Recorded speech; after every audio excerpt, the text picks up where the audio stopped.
My name is Hennerich. I work with analog devices, and this is the sponsor talk. So, yeah. ADI is one of the core leaders in converter technology, microwave products, and sensing in many different areas. Our portfolio of products has vastly grown since 1965 with acquisitions of Hittite, Linear Technology, and most recently Maxim Integrated, giving us enormous breadth to help customers solve challenging problems.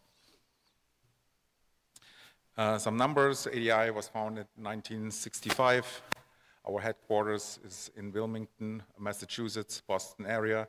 We have around 25,000 employees in more than 20 countries, 45,000 products, and more than 125,000 customers worldwide.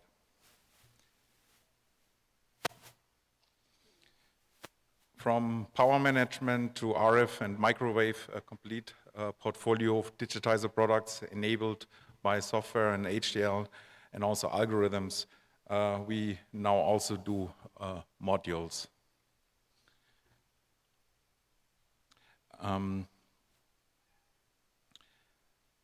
We sometimes also build modules based on customer requests, so if you need something slightly different, feel free to contact us. When needed, we align them also to open standards, such as VPX or SOSA. Today, I like to introduce the ADSY 1100. It's built around our latest Apollo mixed signal front ends.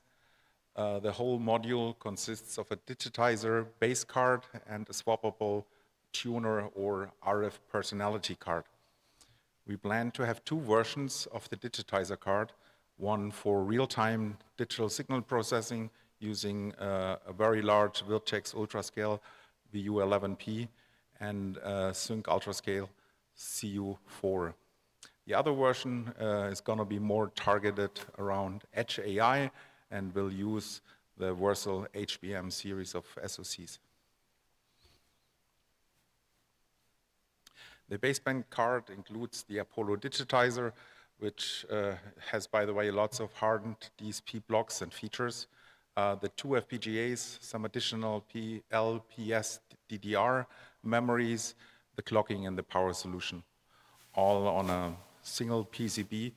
You can imagine this is a big mechanical, electrical, digital, RF design challenge, and also thermal design challenge.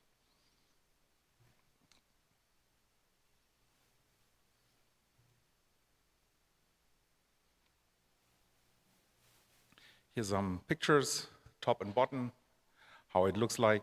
Very dense because it has to fit into this 3U VPX form factor, and it need to fit. So, a little bit more background on the Apollo mixed signal front end, which is used here. It's basically a 4 transmit, 4 receive with 4 ADCs running at 20 gigasamples per second, 4 DACs at 28 gigasamples per second, multi-stage digital up, digital down converters with multiple NCOs, FIR filter, hardened DSP FFT sniffer that directly run on the ADC RAID, hardened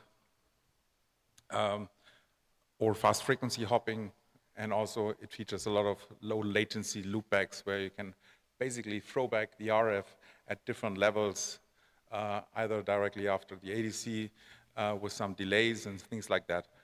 You could imagine what this is going to be used for. There are currently 4 RF personality cards in the make. The very simple pass-through one, a first Nyquist RF personality card, one that handles first and second, and a fourth one which also has some additional up-down converters. A fifth one is currently in design. It's basically an interleaving card interleaving two of those 20 gigasample ADCs in order to achieve 40 gigasamples. The HDL and software for this card is all built around our open and common infrastructure that some of you might know from the Adam Pluto or from some other reference designs that we do.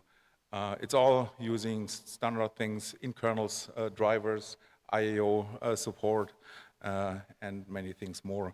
The software in HDL is not a full-featured SOSA compliant thing. It's more like, hey, here you can see everything is working, and it builds a foundation for everyone to integrate into that.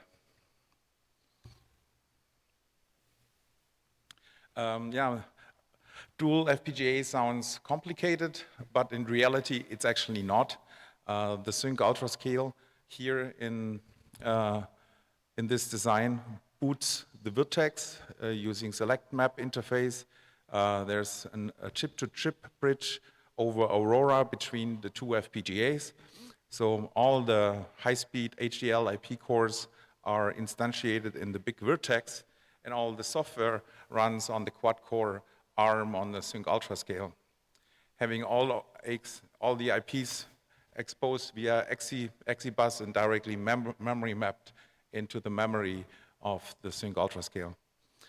Linux kernel FPGA manager and device tree overlays are being used. That makes this whole setup procedure very smooth.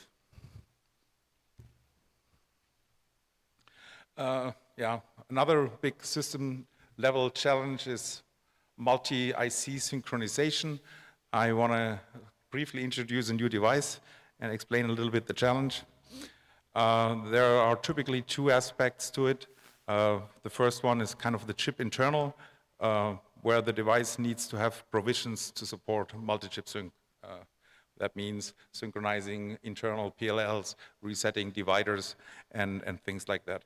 The other one is the external IC to IC aspect, where you have kind of the different components, the digitizers, the FPGAs, and the entire clocking tree that need to be synced. We have done that many times on different platforms, and I think we have also showed that here some time ago.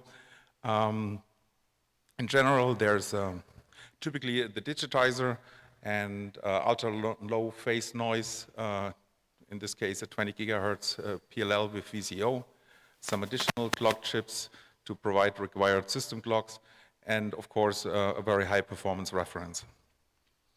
So for phased array and similar, the problem really is how can many of these RF ADC stacks assemble simultaneously within picoseconds? And how can a system with many of those, let's say 100 of these Apollos, achieve simultaneous sampling?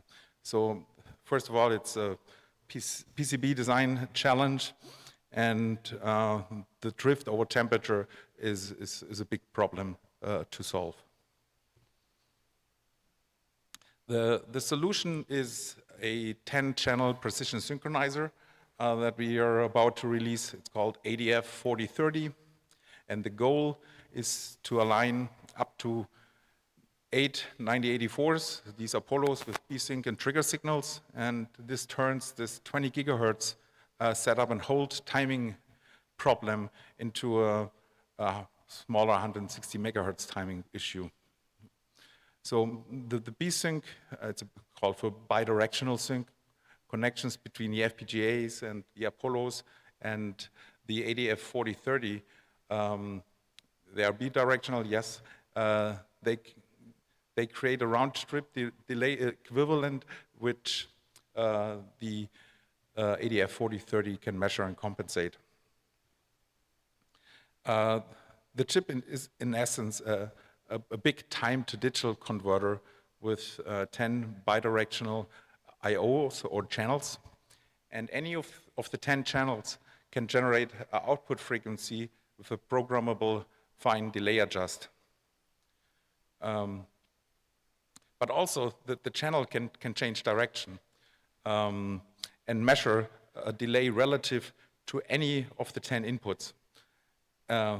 This whole thing, if you do the sequencing right, if you have support for bidirectional sysref on the FPGA and on the digitizer, this allows you to do clock synchronization in large networks. And when I say large networks, I'm oh, there's animation.